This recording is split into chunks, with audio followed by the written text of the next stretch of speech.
For generations, the skies were silent. The Great Thunderbird, once the sovereign spirit of the storm, had vanished. Its colossal wings, which once painted shadows across the land and whose beat echoed the thunder itself, were now just a whisper in the wind, a faded memory in the stories of the old ones. They spoke of a time when the Thunderbird was the guardian of the natural world, a fierce protector that commanded the rain to nourish the earth and the lightning to cleanse it. But as the people's connection to the land weakened, so did the Thunderbird's presence. The sky grew empty, and the storms lost their soul. Legends, however, are resilient things. They pass from grandmother to grandson,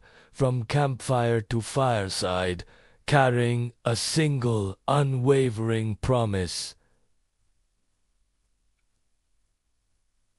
The Thunderbird would return not as a mere omen, but as a savior, appearing only when the world teetered on the brink, when its need was most desperate. The elders would look to the horizon, their eyes tracing the clouds, and say, when the earth weeps and the balance is lost, listen for the cry that is not of this world. That is when the spirit of the storm will awaken.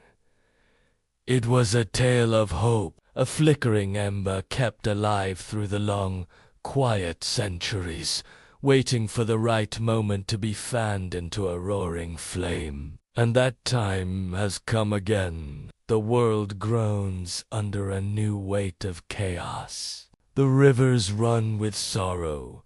The forests are hushed and mournful, and the very air crackles with an imbalance that humanity has sown. Greed has poisoned the soil, and indifference has parched the heartlands. The natural order, so carefully woven over millennia, is unraveling thread by thread. Storms now lash out with mindless fury, no longer cleansing but destroying. The delicate dance between life and death, growth and decay, has been thrown into disarray. The earth is indeed weeping, and its cries echo into the heavens, a desperate plea for a guardian. In a small village nestled at the foot of the ancient mountains, a young dreamer named Kale lived. Unlike others, his dreams were not his own. They were vivid landscapes of a world that once was, filled with skies alive with energy,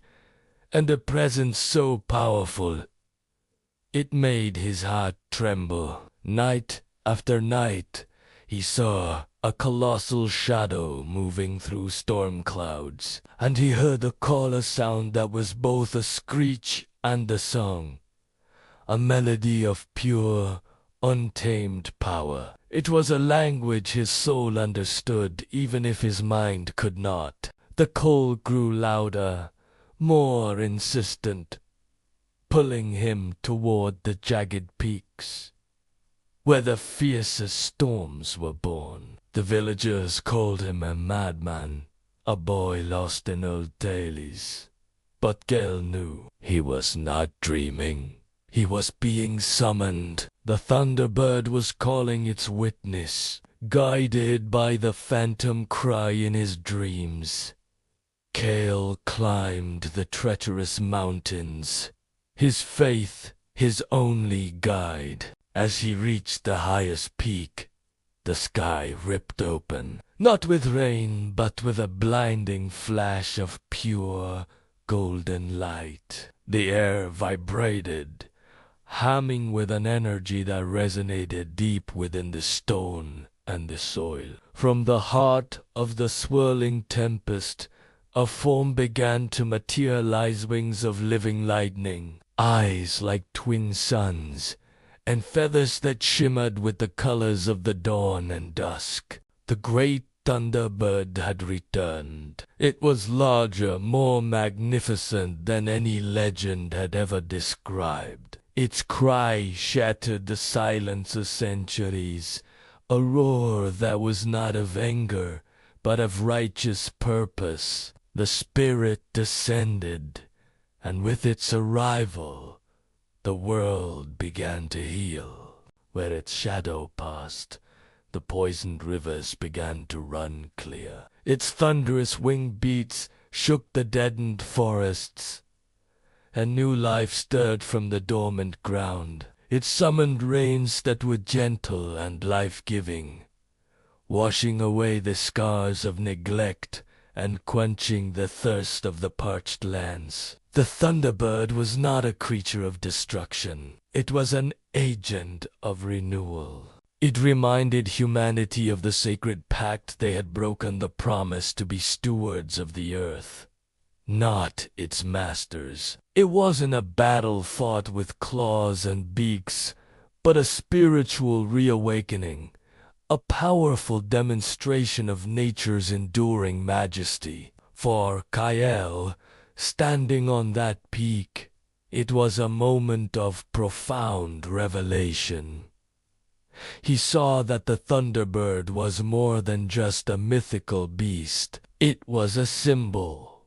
It was the embodiment of nature's untamable spirit, its capacity for both fury and grace. He understood that its return was not just to fix the world, but to reignite the faith in the hearts of its people. The balance was not just about the land and the sky, but about the connection between humanity and the world it inhabits.